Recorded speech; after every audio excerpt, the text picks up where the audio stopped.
In the not too distant past, my friend Alec made a video about freeze dryers. He's got a channel called Technology Connections that you might have heard of. I'm trying pretty hard not to show you his address right now. After I watched that video, I texted him and I said, I want to eat everything Taco Bell has on their menu but freeze dried. And he replied, if you eat this on camera, I will make it happen. So that's what this box is. A fair amount of time has passed since then, and I understand that he worked pretty hard to try and figure out how to best freeze dry out everything that Taco Bell has on their menu. This box doesn't seem big enough for everything that Taco Bell has on their menu, but let's be honest. Most of what Taco Bell has on their menu is the same three things, but in slightly different combinations. He taped it up good, and now we are opening it, and we're gonna find out what's in.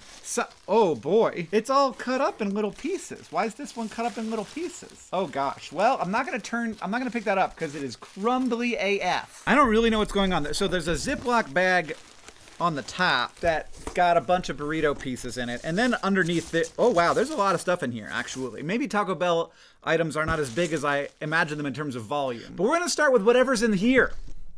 And that's really the video. Maybe I'll tell you a little bit about how freeze drying works in the meantime. I know how freeze drying works, but I don't know how Taco Bell works, so I can't tell you about that. All right, well, let's do it ASMR style. Oh. Okay. We're gonna need some water. And some Tito's. I'm not gonna have Tito's. It tastes fine. I think that's a nice little treat, except for it's very dry. I guess these are burrito bits. He may have texted me what these are, but they look like they're more than one kind of burrito. This looks like a bean and cheese. The reason there are multiple tacos is some are supreme and others are not. I have no idea what freeze-dried sour cream tastes like. Oh man, there's so much stuff in this. This is gonna be a long video. We gotta go all at once, because it's very powdery. If I put a little water in my mouth, it just turns into Taco Bell. I mean, old Taco Bell. But that's food, man. I'll tell you what, that's food. So you know a couple of things about water. You know that if you leave a cup of water out, especially if it's not a very humid place, that eventually that cup of water will just go away. You also know that if you heat water up, it will evaporate more. And if you heat it up enough, it will begin to evaporate very quickly, spontaneously. It will not just evaporate, it will turn into gas. And that's boiling. And water, you know, you got the three main phases of water. You got solid, liquid, gas. We have experience with all of them, right? I'm gonna call that burritos completed. I'll put this in my jerky drawer. Taco Bell jerky. That's basically what it is. And I'll crack it out every once in a while if I'm really hungry. Oh, we do have some whole burritos though. So that is possible to do. I'm sorry to Keith Habersberger for stealing Eat the Menu, but you've done Taco Bell already, and I'm the science guy. So I get to do freeze-dried Taco Bell. This is a heavy one, even though it has no water in it. Oh God. This one's hard. Oh God. Oh, okay, still good. I don't know what it is. Now that I'm looking, there's a huge amount of Taco Bell in this bag. It just keeps going. I think this is like some kind of cheesy, it's got cheese in it. So you understand super intuitively that when you heat water up, or cool it down, it can influence the phase transition. But we don't understand intuitively that there's a separate thing that matters here, which is pressure. Because we live most of our lives at a very standard pressure. We don't have a lot of objects in our homes that change, in fact, I think probably none, that change the pressure of the atmosphere. But if you lower the pressure of water, it will lower the boiling point to the point where room temperature will become the boiling point. There are a number of experiments you can do to prove this, but there's just not a lot of everyday experience with it. So the way that freeze drying works is that in order to dry something out, you could just heat it up really hot, but then you have all of the degradation that comes along with heating. So what you do instead is you get it really cold, unintuitive, I know, to make sure that nothing's ever gonna boil away. And then you lower the pressure in the vessel and the water will evaporate even at a very low temperature. All right, we're moving on to what appears to be a normal taco. Boy, that meat looks gray. I'd open it up, but I can't. It's hard, There's no moving this thing. It is now stuck in this shape forever. That is a regular taco. That's good. That's a regular soft taco. I guess this is gonna be one of my beef days, you guys. Oh, do we got tacos, Doritos, Tacos Locos here? We got Supreme and regular. He really did get the whole menu. I'm actually excited about this one. I thought that it was gonna be like a Dorito. I thought the taco shell wouldn't have been affected that much. But it has. It's really powdery. It's fine. If it was the apocalypse and I had to eat this, I would be happy. I'd be like, yeah, hunger is the finest spice. I can taste the lettuce. That's interesting. I guess that makes sense. So there's an equilibrium between the water in the air and the water in the water. There's always some humidity in the air, and the air can hold a certain amount of humidity. You gotta remember that there's always energy in particles unless they're at absolute zero. So they're always bumping around a little bit. And sometimes a bunch of atoms, or molecules, will literally hit into an individual molecule hard enough that it will itself, not the collective, it will exceed basically the amount of energy that allows it to become a gas. And so it will leave the surface of the water. And there's a thing that's keeping them from doing that, which is other molecules in the air that push back down and don't let them jump off. This is like literally physically happening, which is very cool. So what you do with freeze drying is you want to get the water out without getting the thing hot, because that would just cook it. So you get it cold, and then you lower the pressure, and then there's many fewer molecules pushing down. Any little bit of energy will allow the water to leave, and then you pump yet more of that water out. Freeze drying, it sounds like somehow you're freezing something to make it dry. What you're actually doing to dry it is taking pressure out, which sucks the liquid water out into the gaseous form, and then the gaseous form is pumped away and can't get back into the taco. So that's how freeze drying works. Now we're gonna have a regular taco, regular hard shell taco. So we had a soft taco, now we have a regular. Oop, I broke it. Immediate crack. That is essentially almost an identical experience to the Doritos Tacos Loco, except a little less good, because it's not as loco. Ooh, hello, friend. Look at this boy. We got that hexagonal quesadilla that they got at Taco Bell. This is the best lunch I've had in ages. Not because it's good, but because it's entertaining. I'm having experiencing sensations I've never experienced before. And thank you to Alec from Technology Connections for allowing me that opportunity. I think they overcooked that. It has a lot of burn flavor. I'm shocked by how little food there is in this that isn't tortilla. That was the least favorite one so far. Okay, I just think because they overcooked it though. You can't expect perfection from the world, least of all from Taco Bell. This looks good though. This looks perfectly done. Heavy, dense. I'm gonna go with the side. Yeah, I think there's a cheesy beef and bean maybe. It certainly has food in it. For whatever reason, I feel like I need less and less water as I go on. Maybe my body is adapting. Now the wild thing is that this also happens with ice. So it doesn't have to be liquid. Ice also has this phenomenon. And if you put ice in a low enough pressure, it will, what they call, sublime. It will transition directly from a solid into a gas. Now, if you've seen dry ice, you've seen this happen. So dry ice does not convert from dry ice into liquid carbon dioxide and then into gaseous carbon dioxide. You could have that. You can have a high enough pressure that you actually force the carbon dioxide to turn into a liquid, and we do that. That's one of the ways we decaffeinate coffee. We use liquid carbon dioxide to leach away the caffeine in the tea or the coffee. The way that our Earth happens right now, water turns from ice into a liquid and then into a vapor. But that doesn't have to be the case. If it's a low enough pressure, it can turn directly from a solid into a gas. And that's the setup, like the scientific thing that is happening when you use a freeze dryer. This is the thing that I like most about freeze dryers, honestly, is that they remind me how important pressure is, and that like everything in my life is defined by having a sort of tremendous amount of air stacked on top of me. Like that's what pressure is. It's the pressure of the air that's above us. That's wild. There's all that atmosphere, and it all sort of pushes down on itself. And if it was if it's a gas giant, there's so much atmosphere that it pushes down on itself so much that the gas becomes a liquid in the middle, or even beyond that. Or if it's a star, then so much pressure builds up that it does fusion. That's what it is. I love that. I don't know what this is. It looks just like a taco I've already eaten. And you know what? It's like exactly like Taco Bell, except powder. Like I could grind this up and make it a seasoning called Taco Bell. This is it.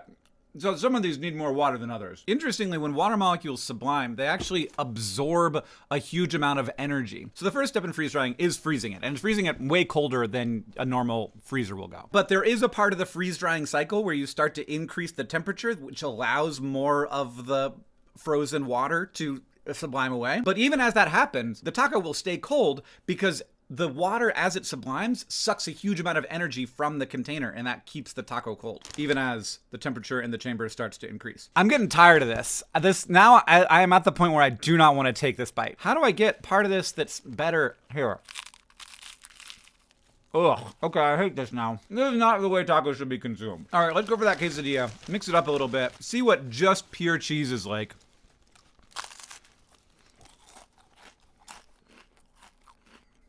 It's good. Nothing wrong with that. Honestly, that tastes like a cool chip. It tastes a little bit like cheese, but like Taco Bell cheese doesn't have a ton of flavor anyway. But all the fat's still there. That's an interesting thing, like the fat and the protein. All right, and our last thing is gonna be this. I believe a soft taco supreme. I don't see any sour cream on this boy. Maybe this is chicken. I think this might be a chicken taco, just judging by the color of that meat. Really hard to tell. It's so weird. I've had so much Taco Bell in my life that the flavor is just so familiar. The lettuce tastes like Taco Bell lettuce.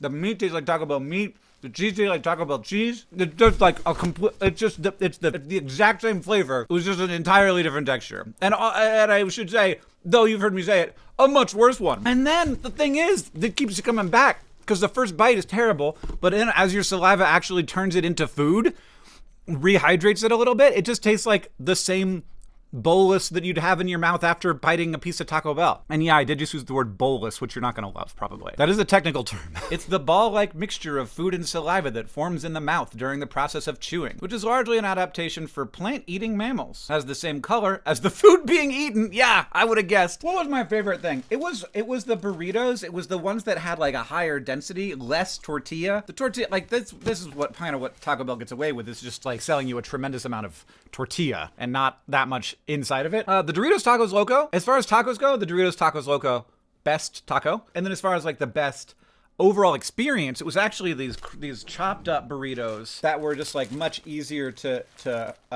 go one at a time. Though I will say, now that I've seen what's happening in the back here, that's a little upsetting. I was saying that like maybe I could just grind this up and make Taco Bell spice, but in fact that just happened in the mail. The post office did that for me. Extraordinarily fragile, so Alec had to work really hard to make this work well without it completely falling apart. This is just filling. I can see the cheese. I think that's a little piece of chicken. That's definitely a piece of chicken. So let's just have that. What if I just suck on it? I hurt my mouth, but dang if that doesn't taste like chicken. If you're here, you probably know about technology connections, but if not, you should watch his channel. You should watch his video on freeze dryers. It's very interesting and informative. You're gonna learn way more than you learn in this video. And also, oh man, at the end, that tasted really good. Again, that was delicious at the end. I want another one, but I shouldn't have it. I do like just the chunks that don't have the tortilla around them. That's the secret that you didn't need to know. So yeah. His freeze dryer video is great, but so is all of the other videos. He's very successful and people love him, including me. Thank you, Alec, for sending me this box of trash. I think my belly hurts a little bit. I think I maybe need to drink a bunch of water. Okay. And now, because you people keep requesting it, I'm gonna play connections. But before I do that, a note. We're gonna be making new underwear at Good.Store. But also, we did an experiment where we made some underwear that were good, but they were not great. And so we are not gonna make them anymore, but the last of them are still in the warehouse. So if you wanna get them at a discounted price, they are available. This is what you get for watching Hank's channel. You get to know when all the discounts are happening. So the discount is happening. We're trying to get rid of these pants. The underpants? Pants is what they call them in the UK. But we call them a different thing. They're really nice. I wear mine all the time. You can check them out at Good.Store. If you wanted to say Good.Store on the waistband, these are the ones you need to get because the ones that we will make in the future, which we're doing with a partner, you will not get that. We decided ultimately that we wanted to work with somebody who has a bunch of experience making underwear, but the ones that we made on our own are still good. And they're like a super soft, cool fiber called modal. I like them a lot. But let's do connections. Earthworm, float, mushroom, moonwalk, startle, puddle, Sunday. Sunday is it's a day of the week, but this is spelled like the ice cream treat, which is interesting. Why is that different? Why do we have a special spelling for the ice cream treat? I don't know. Jump, shake, robot, mud, floss, bolt, split, Cabbage Patch, jerk. Do the jerk. Cabbage Patch also is a dance move. So jerk and Cabbage Patch are both, and so is the moonwalk. Ha ha! That didn't take long. Okay, so what is it? Moonwalk. Earthworm, no. The worm, yes. Earthworm, no. The floss, and we've got the Cabbage Patch and the jerk. Are those all of the... No, the robot. Oh, no. Okay, well, that's more than we need. That's more than we need. Okay, well, let's go for the next thing then, which is Sunday and shake are two treats that have ice cream in them. Mud? Not really. There is an ice cream with the word mud in it, but that's not it. Oh, a banana split. Oh, this is great. That's easy. That's easy. The fact that Sunday is in here and if this is actually a category, I'll be kind of shocked. But a float. Oh, all right. Did that get rid of any of our dance moves? No, it didn't. Unfortunate. So that leaves us with earthworm, mushroom, startle, puddle, jump, mud, bolt, and jerk. Okay, I think I saw something there. There's like startle and jerk. Those are both the same thing. And then there was another one of those. Jump. So startle, jump, jerk, and bolt. And that leaves us with earthworm, mushroom, puddle, and mud. I mean, it's like earthy stuff from the ground, stuff of the ground. Mushroom, puddle, mud, earthworm. I guess that's probably the purple. Like, they have all a similar vibe. They're like wet. Mushroom isn't really wet, but it's kind of like it's like a damp area. Damp things. Dampness of the earth. I'm going to say that this category is damp things of the earth. The damp nature. Wet naturals.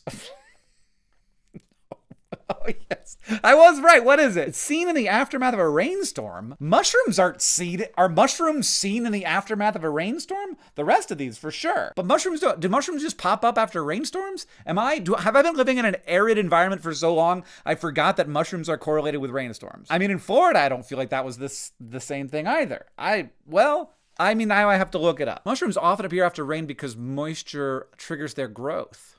Okay. Look. I'm learning a new thing every day, you guys. But now I have to figure out what the next thing is on the list. Probably the dances. The Cabbage Patch, not the jerk. Which is a dance, right? The jerk is a dance. Yeah, the jerk is a dance. Great. Can I do it? Let's see if I can do the jerk, everybody. I'm gonna watch this video of this guy doing the jerk. Ooh, no. Immediately no. Don't. No. Oh my goodness. So much is happening. I need to learn the jerk, you guys. This looks like a cool dance. It's like the Running Man backwards. Anyway, I've only got so much cartilage to practice that, and let's not do it right now. Cabbage Patch, not jerk, floss, moonwalk and robot. Those are all definitely dance moves. Yeah, excellent. And that's gonna make me feel like the next one is shake, split, Sunday, and float. Because the other ones are synonyms. And that's going to be our green. And it's the yellow. That's fine. Fine. I didn't need to get a perfect reverse rainbow.